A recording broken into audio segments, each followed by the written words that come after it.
First, tell me, how's President Trump doing so far? I'd give him about of a B minus. Why a B minus? Because he has not done some things that he promised to do that he could have done very easily. My biggest reproach against Donald Trump is that he has not repealed the executive amnesties that he promised to repeal on his first day in office. That's something he could do without any kind of court interference, without any involvement of Congress, and he has failed to do so. That, to me, is his biggest black mark. Tell me what those executive amnesties are and what you were hoping he was going to achieve. The one that's best known is the Dreamers. It's called DACA. That's the acronym for it. And what it means is that people who were brought as children illegally into the United States have legal status. I don't think that they should be treated any differently from illegal immigrants, which is what they are. They are recipients of stolen goods, if you will. They did not come into the country under their own motivation, but they were brought here, and they are here illegally, and they should be treated as illegal immigrants. Obama decided that they should be treated as essentially legal residents. And he did this by executive order, which I think was unconstitutional. Donald Trump called it unconstitutional, and he could revoke that executive order simply by signing a piece of paper, and he promised to do that his first day in office. And that didn't happen. That didn't happen, and it doesn't look like it will happen. Let me ask you, in a perfect world, in your perfect world, Yes. when Donald Trump became the candidate, and then obviously became the president, but when he became the Republican candidate, Yes. what was your biggest hope? I supported Donald Trump because the effects of his policy would be to reduce the dispossession of whites. That is, to slow the process whereby whites become a minority in the United States. I never had any illusion that that was the reason for his policies, but that is the effect the policies would have had, expelling all illegal immigrants, taking a hard look at Muslim immigration and perhaps stopping it. Also, building a wall to prevent any further illegal immigration. He was going to look at and attack birthright citizenship. I mean, most Americans just don't think it's right if a rich Chinese woman comes to the United States, has a baby, and is now the mother of a U.S. citizen.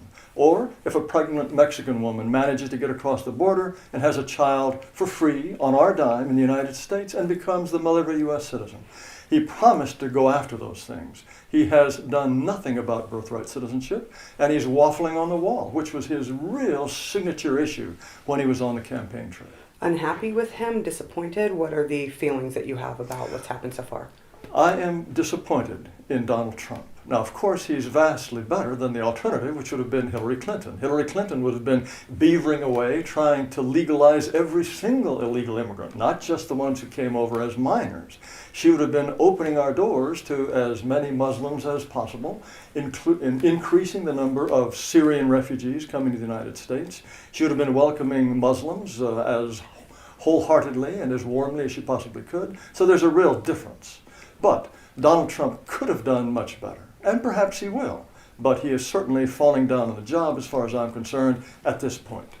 What is your vision for America when it comes to race?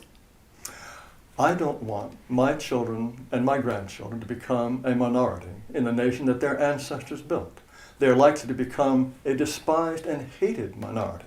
At the way people are being indoctrinated now to think that whites are responsible for everything that's ever gone wrong for non-whites anywhere in the world, any time in history. Just as in Israel, Israelis have a right to maintain a Jewish minority. In Japan, the Japanese have the right to maintain a Japanese majority. It's the same for Nigerians. It's the same for practically every non-white country. It's only France, for example. If the French wish to remain a majority, they're somehow hateful. Likewise, what is wrong with white Americans wanting their people, European stock, to remain a majority in the United States? We'd never voted to be dispossessed. We never voted to be swapped out and replaced by another people. This, to me, is a great injustice. But the answer to that is the Native Americans who never voted to have the whites come over. So what do you say to them? Because ultimately, they're brown people, right? The history of the United States is a terrible catastrophe for American Indians. No one would deny that. But if their dispossession was a catastrophe for them, why is our dispossession a good thing? But it was a choice, right? coming over to this country was a Yes, choice. it was a choice for the American Indians initially as well. But yes, we came here. Now, of course, the American Indians were slaughtering each other. They were taking each other's territory. It's not as though they were pristine and pure in terms of... Right, so were the Europeans, though, to be fair. They've been at war for a very long time. That has been the way human beings have operated up until really the 19th century. And when European consciousness really dominated the world, we decided, well, that's not such a good thing. And we gave up our colonies in the 20th century. It is really European thinking that established this rule that you should not invade and take other people's countries. But what is happening in the United States today is a peaceful invasion, a non-military invasion, which white Americans have the power to stop, but have been psychologically disabled and are unable to say, no, sorry, this is a country that our ancestors built for us, and we wish you well, but you must flourish in your own countries. Whites are unable to say that, and unless they are able to retrieve that capacity, they will be essentially shoved aside by others who have a very vivid sense of their own demographic destiny and will reduce us to a minority. And the same thing is happening in all white countries at a greater or lesser rate. Why is that a bad thing? Do you wish to be displaced if you are a national majority? Why do you think you'd be displaced? Displaced? Yeah. At what point is it legitimate for whites to decry a policy that is making them a minority when we're only 25% of the population, when we're 5%, when we're 0? Why is it wrong for whites to wish to remain a majority just as the Japanese wish to remain a majority in Japan? The Japanese know that their society will change in dramatic ways if they were to let in every Pakistani, every Iranian, every Filipino who wanted to come in, just as American society is changing. It's changing in ways that in their bones, whites do not care for, and that is why they move. When the neighborhood turns Mexican or black or whatever it is, they dare not say so. And the United States is increasingly becoming a nation in which it's full of those neighborhoods where whites do not wish to live. Is this a good thing for them? It's not a good thing, but they have been browbeaten and terrorized to the point where they dare not express their deepest sentiments on this subject. Let me ask you about that, because expression obviously in this country is a right. People are supposed to be able to express themselves freely. Yes. I want to ask you about your ideology. I mean, do you think that the ideology of a white country or white supremacists is something that's actually creating the problem of people being unhappy with you and fearful of you? First of all, I completely reject the term white supremacy. White supremacy presumably means the idea that whites are to rule over people of other races. I have no wish to do that. I don't know anyone who wants to do that. I simply want the opportunity for my people of European origin, to be left alone so that we can pursue our own destiny. You don't think that's happening already? You don't think that's happened? No. If we become a minority, our destiny will be taken out of our hands. The ideology of the United States today is anybody can come. The United States is up for grabs. If it becomes a majority Hindu country, or a Muslim country, or an African country, who cares? Because anybody can become an American. If it becomes a majority Hindu, or Muslim, or African country, it will no longer be the nation that my ancestors built and had in mind to give to their children.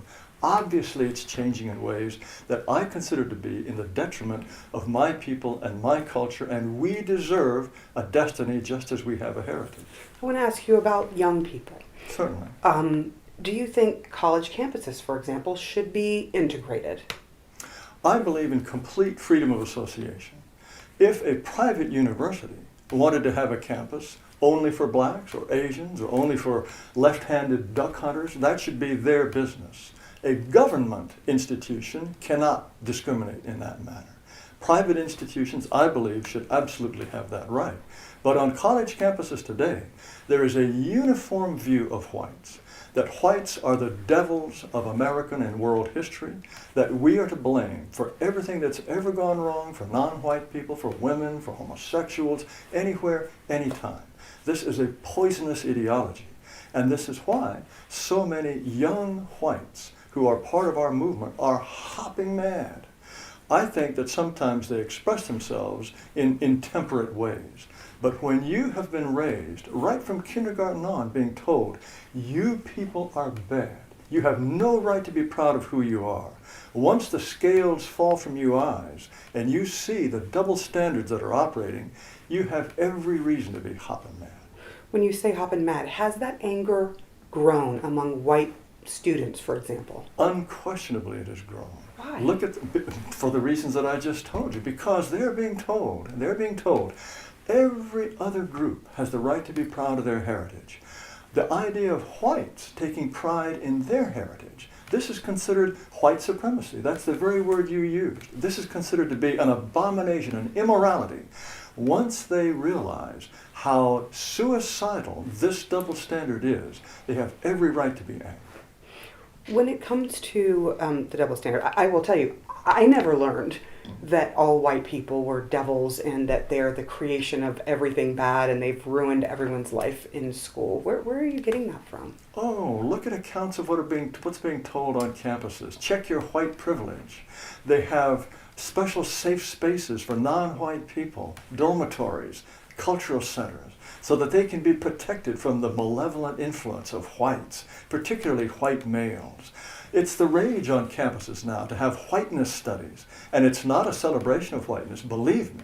It's an attempt to instill in whites a sense of guilt about who they are, so that they will become what are called allies in this process of destroying white supremacy, that they are part of an unfair, exploitative nation, an exploitative system, simply because of who they are. This is pervasive on college campuses. But on college campuses, what they argue is look at the civil rights movement, look at the way that black people, for example, were treated. And the reason for this is so that they're protected, so they don't ever have to go through that again. Do you get protection by telling the people who built and established this country that they are uniquely evil and uniquely disqualified from any pride in their heritage? No. And more young whites are fed up with this, and they are absolutely right to be so. Do you condone what's been happening on campuses with people who are white and angry, putting up posters and putting up nooses, and do you agree that that's... Nooses, well, first of all, many of these cases of nooses or swastikas, they are either anonymous, we don't really know who they did them, but we also know that in many cases these are hoaxes. They are very tempting hoaxes for non-whites to do because of all of this uproar of sympathy, all of the coddling and all of the petting they receive if they can portray themselves as victims of these wicked white people. So the temptation is overwhelming. Many of these have been proven to be hoaxes. But you just said that, people who are white are raging mad. They're angry about what they're seeing. But they are expressing themselves for the most part on the internet, not in any kind of direct way. They're putting up posters. And what do the posters say? Be proud to be white. The posters are innocuous. Don't feel guilty about being white. Is that a hateful expression? That just is a perfect example of the double standard. If Mexicans put up posters that said, be proud to be Chicano, or Asians said, be proud to be Asians, wonderful, good ethnic pride. When white people do it, oh boy, that's a perfect example of the double standard. I want to ask you about Donald Trump. Do you think that his election to the office of the president, do you think that Donald Trump's election has inspired people who do want to see this country as a country that is dominated by the white race? I don't think that it has really inspired anybody. In fact, the fact that Donald Trump himself has been accused of white nationalism, white supremacy, all the names in the books, I think that has made people, if anything, a little bit more wary because they know that the media, all of these watchdog groups are on the lookout for anything that could have the slightest whiff of white supremacy. I've been saying these things for 25 years and longer. Most people in our movement have been saying these things. The fact that Donald Trump is a better alternative to Hillary Clinton does not mean that the atmosphere has changed in any particular way to make it easier for me to say the things that I've been saying. There are numbers that dispute that, though. They have seen more people reporting incidents of hate crimes, for example. Oh, hate crimes. On campus. Many of these are hoaxes. Many of these have been prompted by solicitations by the Southern Poverty Law Center. They came up with this huge list of alleged hate crimes. None of them verified. None of them even checked by the police. None of them even reported to the police. This idea that there's some sort of raging wave of hate crimes on campuses around the country, if you look into the numbers in any detail, you'll find that this is probably fraudulent. And the best publicized cases, an assault on a subway, for example, a woman who'd been knocked down, these things that became nationwide news, every one of them turned out to be a fraud. Every single one. The ones that became very well known, yes, they had to be retracted. Now, because there are cases where people have been prosecuted. There are certainly a few cases, but there have always been cases of that kind. Whether or not the election of Donald Trump has made them more frequent or not, I think that is a very debatable point. I know that the media love to have this idea that Donald Trump has unleashed the demons of American society. I don't see that at all. Our movement has been growing well before Donald Trump. And with Donald Trump or without Donald Trump, more and more whites are recognizing that they are being asked to do something that is ultimately suicidal. Whatever he says, whatever he does or does not say, that will not change. Our movement will grow because we have a correct understanding of history and human nature, and what we're doing is absolutely morally irreproachable. Do you think that President Obama inspired people to join the movement, the white power movement? Not really. I would say something like Black Lives Matter. That has been much more of an impetus. Let me correct you though. White power. You talk about white supremacy, white power. These are loaded terms. They make us sound like unhinged people. All we want is to be left alone. All we want is an opportunity to build our own communities that reflect our own nature. And we don't ask for anything special. We want black people, Asian people, Hispanic people. We want all of them to have an opportunity to build their own societies that reflect their particular nature. Nobody talks about black power anymore. That's obviously a militant movement. People talk about blacks being allowed to establish their own institutions if they wish, or to take part in institutions they want to take part in. And believe me, if people wish to mix it up and have all sorts of different neighbors of different races, fine. I'm perfectly happy for them to do so. Most people don't. And all I'm asking for is an opportunity for us to be left alone. Don't you have that opportunity? How are you not left alone? How am I not left alone?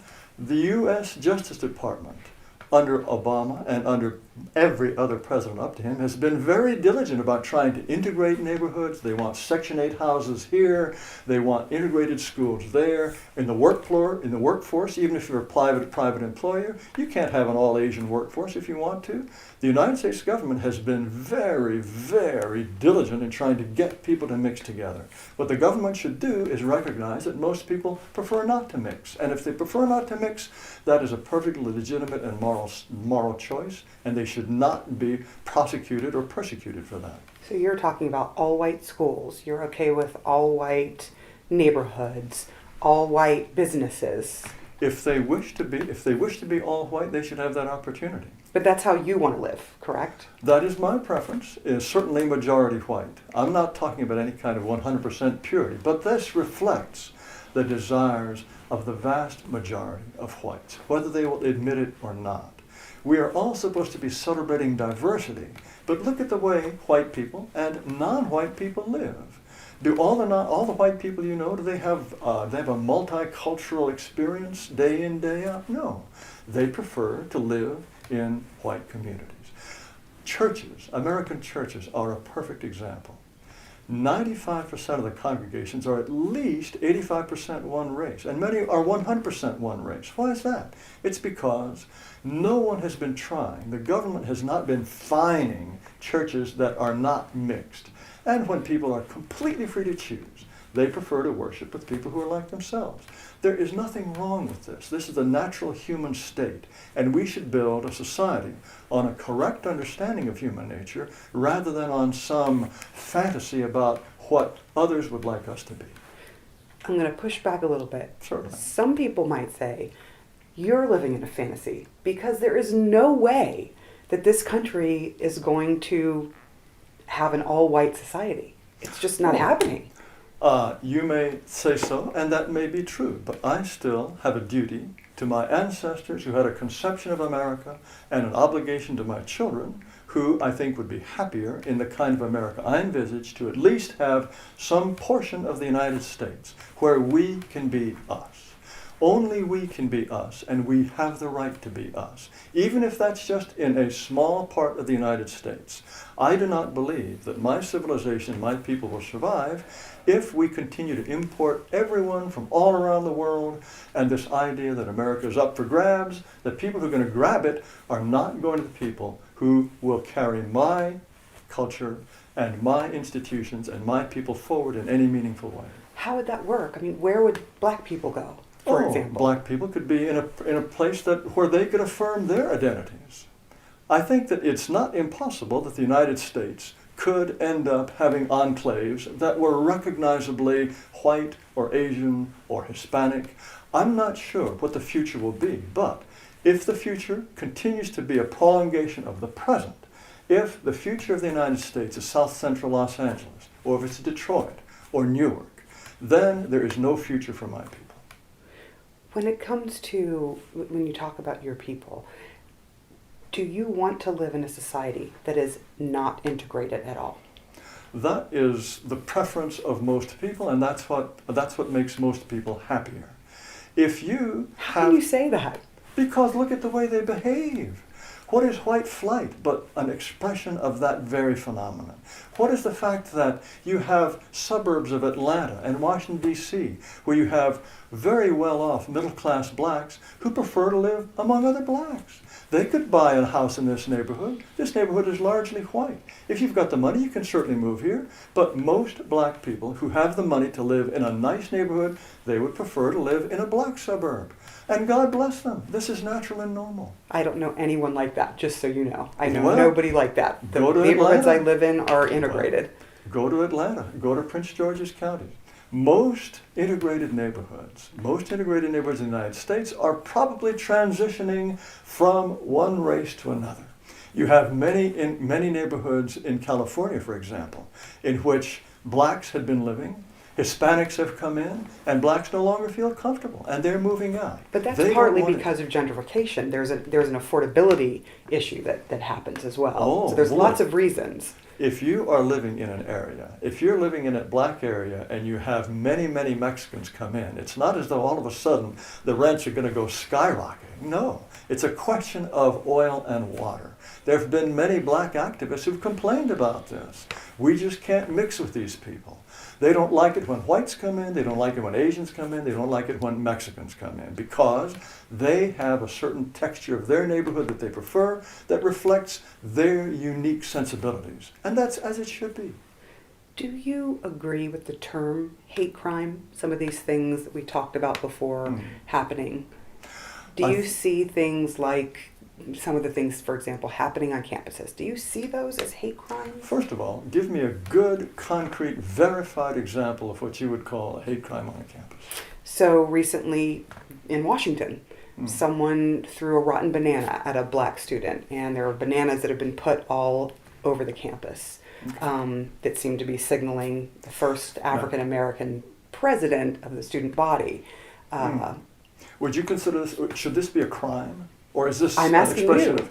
I don't consider it a crime. I consider it very rude. I wouldn't condone that kind of activity, but it's obviously not a crime. Whereas you can probably get expelled for doing that. If you were to say, on the other hand, if you were to teach a course in which you explained that all whites are racist and only whites can be racist, that would be just fine. I think that's wrong. That's another expression of freedom of speech. But I think that is just as damaging as throwing a rotten banana at somebody. What would you consider hate crime? And are you worried that this country is getting more and more and more polarized? It's inevitable that the United States become more polarized because the whole project of multiracialism is doomed to produce polarization. Multiracialism has worked to the extent that it has because whites have been basically lulled to sleep. Many whites have been told, oh, celebrate diversity, even if diversity means your dwindling numbers and dwindling influence. Many whites have gone along with this. More and more they are realizing that celebrating diversity means that their culture is being displaced, their people are being displaced, and they are realizing that this is the road to nowhere. So, what is happening in the United States today is increasingly what is inevitable whenever you try to get people of different races to mix. There is no peaceful, happy, kumbaya, multiracial nation anywhere. It has worked as well as it has here because we are a rich country and because whites have essentially dismantled any sense of their own legitimate interests. As they reconstruct a sense of their legitimate interests, yes, there will be tensions, but without those tensions, my people are doomed to oblivion. When it comes to teaching some of these ideas, I mean, are you okay with your ideas or groups like yours going and recruiting on college campuses, trying to... Of course, why not? Why not?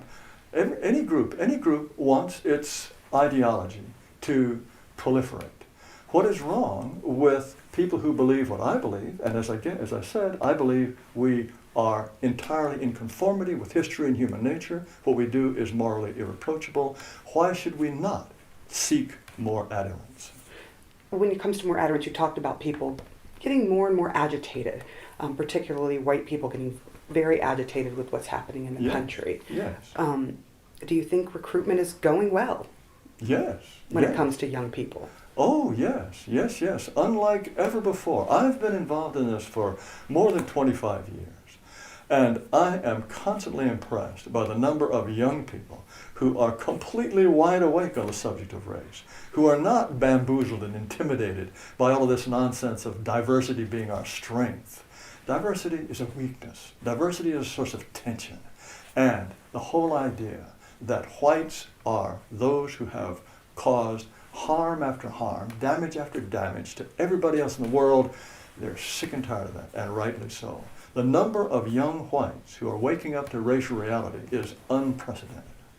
Why do you think that is? Why now? Why now? Because it is much, much easier for a young white person to find an alternative point of view. It is happening now because it's much easier for a young white person to find an alternative point of view. All they need to do is find an internet site just a few clicks away that explains in very clear terms what they may have been feeling in an inchoate way but has never been expressed clearly for them. The internet has changed everything. It's made it possible for our ideas to have an impact, to be disseminated in ways that make it inevitable that more people will find them, and because they are so attractive, because our ideas are in conformity with reality, once people find them, they have a very hard time going back to the delusions of liberal orthodoxy. And you don't think it has anything to do with the new administration? Oh, it was happening well before the new administration. As I said... Have they helped in any way? Oh, the Donald Trump presidency, as an alternative to a Hillary Clinton presidency, did suggest that at the political level, the United States might change in encouraging ways. Yes, that was a very encouraging thing. The betterment of white people. Oh, to slow this process of our dispossession, which is all I'm asking. Slow this down. I don't want to be a minority. And the fact that we had a president who was implementing policies that would slow this process, indeed, that was encouraging. And the fact that he was elected, that too was encouraging. But the rise in the number of whites who see race in intelligent, undeceived terms, that was growing well before Donald Trump ever came along. That being said, black people also feel like their wokeness, their awakening, is also happening now. Right, right. And that's why you have this Black Lives Matter movement. Black Lives Matter has been built on what is to me, and what is to a majority of whites, a completely delusional understanding of what happened in the Trayvon Martin case, for example, the Freddie Gray case, the Michael Brown case. All of these instances, when you look at the details, and the government, even under Barack Obama and Eric Holder, found that in all of these cases, there was essentially legitimate self-defense. Black people refuse to understand that. They insist that white policemen are basically cruising around the country looking for black people to kill. This is nonsense.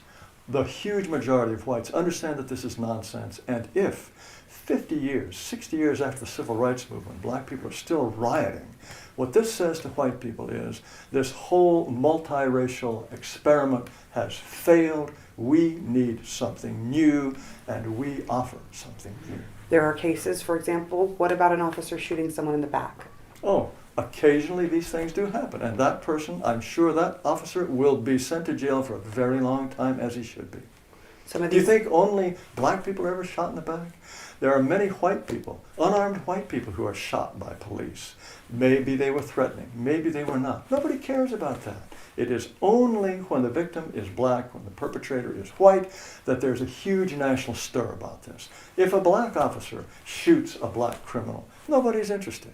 It is all so racially polarized, so racially biased in terms of the reporting, that inevitably whites realize that this is a game that is rigged against them, and they have had enough of it. Are you angry with what you've seen and how the country is going? If I were to be angry, I would be angry against white people. White people who have let this happen.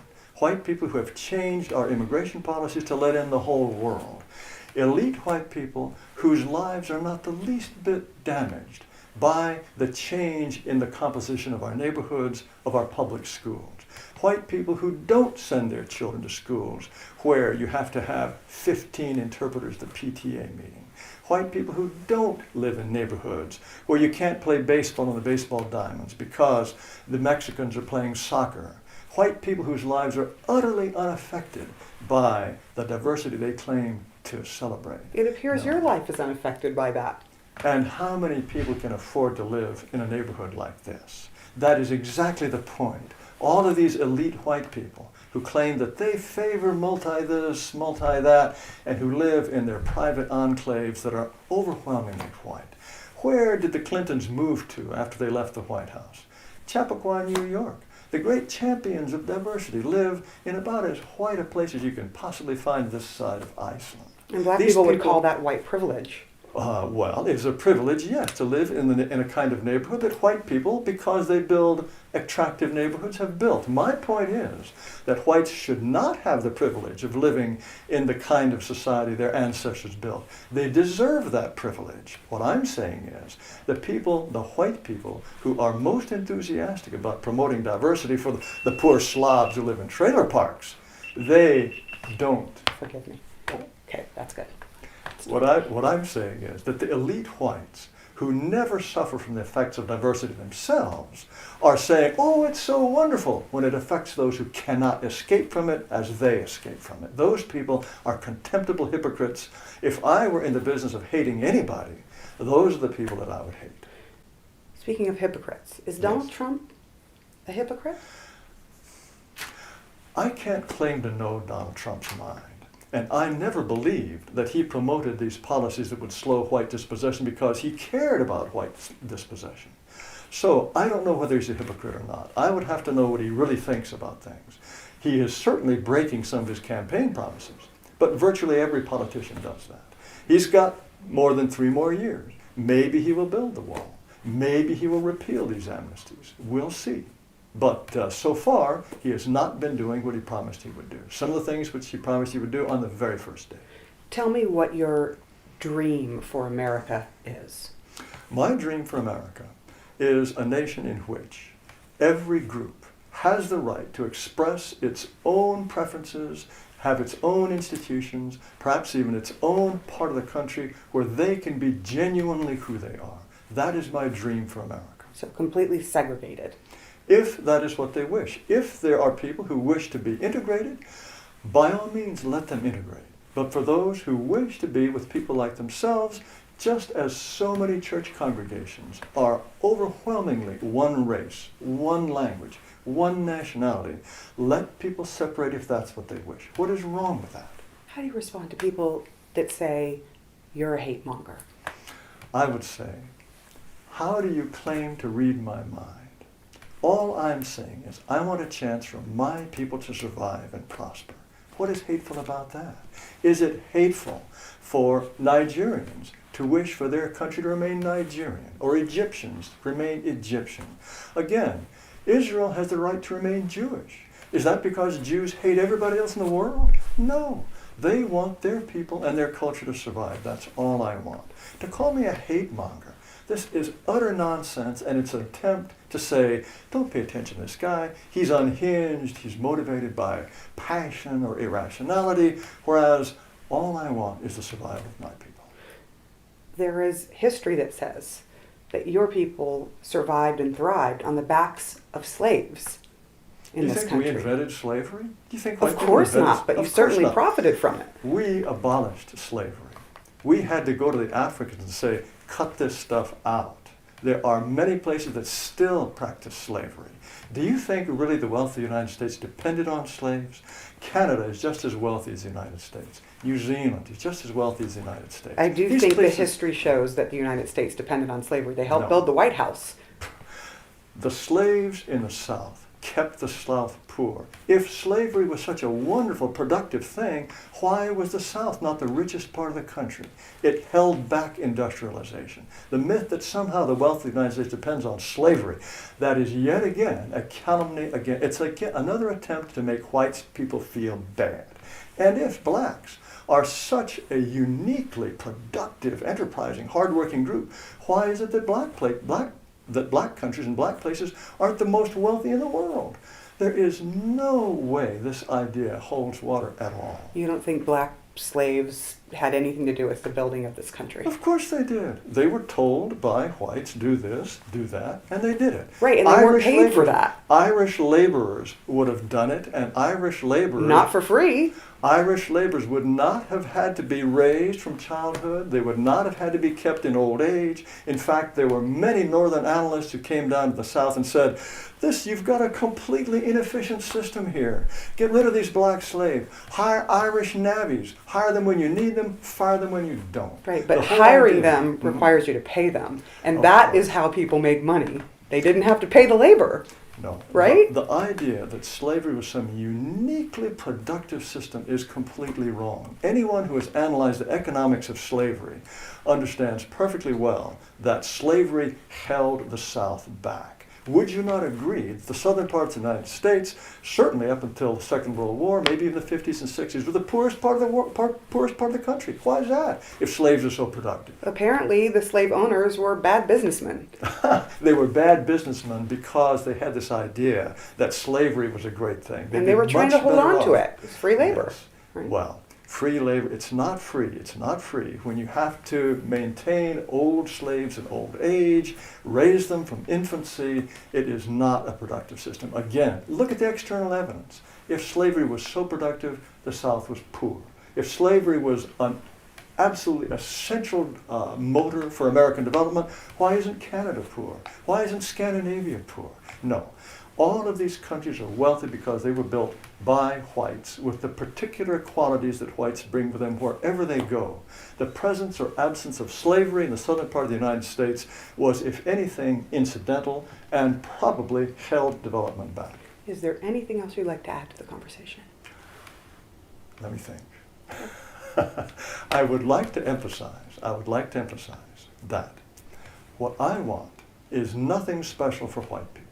I want white people to have the chance to develop their own society, their own institutions, without being embraced by large numbers of people who are unlike themselves and who will change their society. People who are black, brown, Jewish, people who are not religions. of European origin.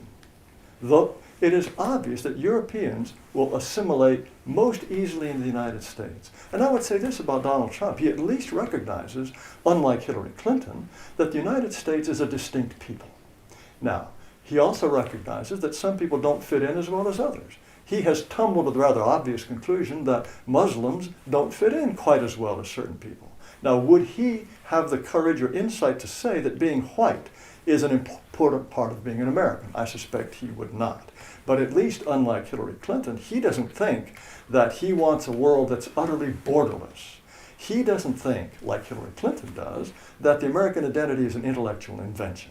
He recognizes that there is such a thing as an American people with distinctive interests, and he wants to protect those interests. He has a sort of a vague, clumsy idea of what constitutes Americanness. But my point, to return to my previous point, is that I don't want anything for whites that I'm not happy to grant to every other group.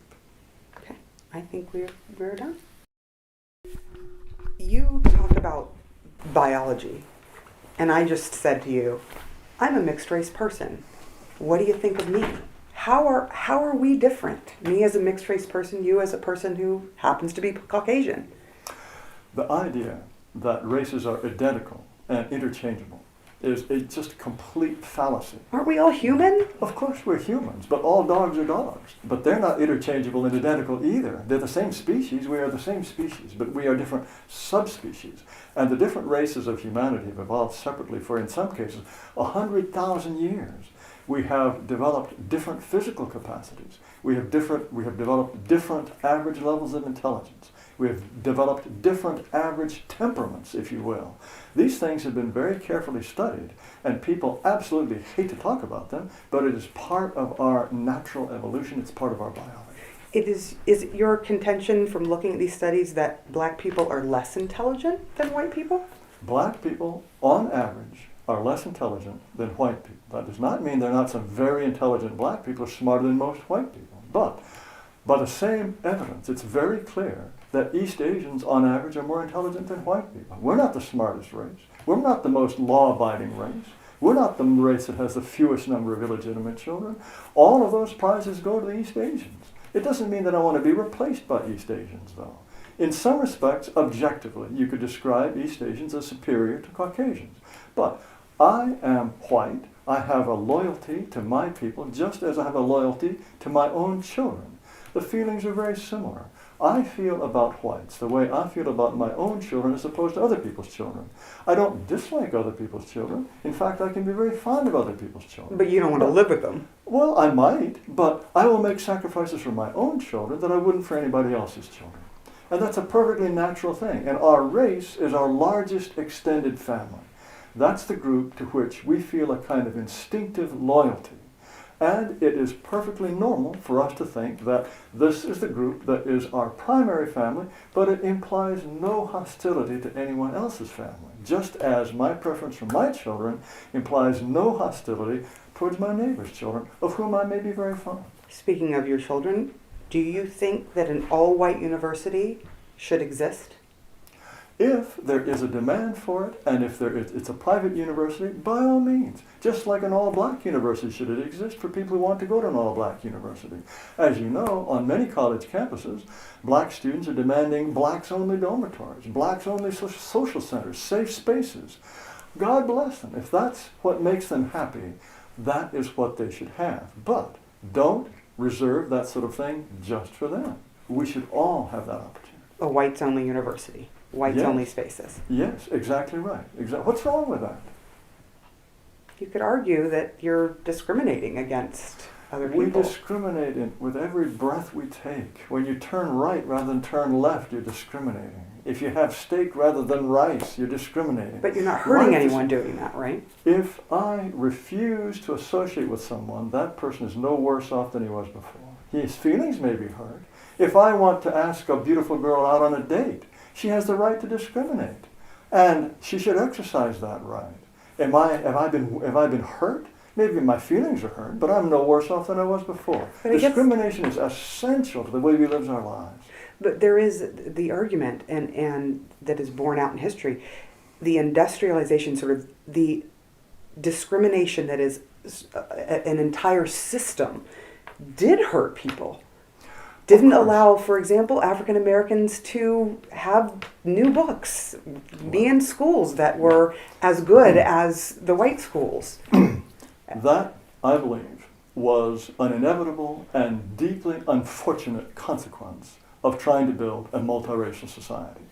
I was always opposed to laws that restricted blacks in any particular way. I believe in complete freedom of association. So laws that said blacks have to be there, I disapproved of that. I think those laws were wrong. But then when those laws were abolished, then we went without taking a breath to the idea, okay, blacks don't have to be there. We want to sprinkle them around wherever the whites are. No, so long as voluntarily people choose to associate with their preferred associates, that I approve of. Okay. What do you think about, this just came up in my head, Mhm. what do you think about the Ku Klux Klan? Well, I don't know much about the Ku Klux Klan, but anyone who promotes violence or illegality, I completely oppose.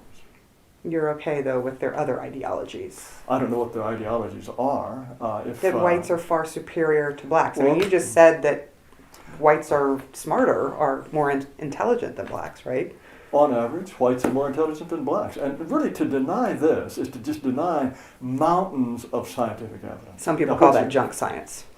They have not looked into it. There is an enormous amount of extremely reliable science. It goes back 100 years, and it keeps being reaffirmed over and over and over.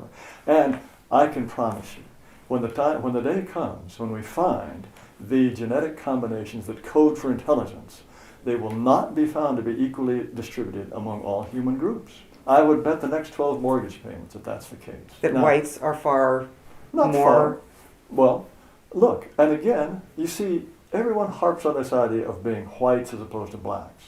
East Asians, again, they are more intelligent than whites. It's just the way our different groups evolved, and we should reconcile ourselves to this. And I'll tell you something else. It's very important to recognize these differences, because if we are constantly saying to black people, yes, you are just as hardworking, you are just as smart as white people. Because they are. Wait, well, hold on. If they are, then the logical consequence is you are more likely to be in jail, you're more likely to be poor, you're more likely to have a small net worth for one reason only, because of those wicked white people over there. Isn't that the best possible way to teach black people to hate white people? Might work. Yes, it works very well. It works very well. Now, on the other hand, if we recognize the truth, and if we recognize that black people are not on average as intelligent, and they are not going to achieve at the same level as whites, but let them go as high as they wish, as high as they can. I'm all for that. All the way to Just the White House. All the way to the White House. But don't expect equal outcomes. As you well know, the Ivy League is full of Asians now, because they are smarter and harder working than my people. But nobody says, oh, this is horrible, we're being discriminated against. Because deep in their bones, white people at universities recognize that Asians, if you go to a class and it's full of Asians, they'll drop out. They go, oh, I don't want to compete with these guys. They know they're going to do better. They have a sneaking suspicion they're probably smarter. We don't make a big deal You don't about think this is nurture versus nature? No. You think it's nature? Good cultures don't just drop from the sky, and the lucky people get the good ones. In fact, there's a very important study called the Minnesota Transracial Adoption Study, in which they took black infants that were given up for adoption, raised in middle-class white families, the idea being, okay, if it's all nurture, then by the time they're 16, 18 or something, they'll be performing at exactly the white level. In the early years, there was an effect. IQ for young children is malleable by environment. By the time they're 16 or 18, they were operating at almost exactly the average level for blacks in Minnesota. No, it is nature. Nature is a powerful, powerful thing. And you find this in all sorts of adoption studies. Identical twins given up for adoption, reared in completely separate households. They are almost identical people, despite how different their nurturing environments were. Okay, I think we're good. Thank you. Okay.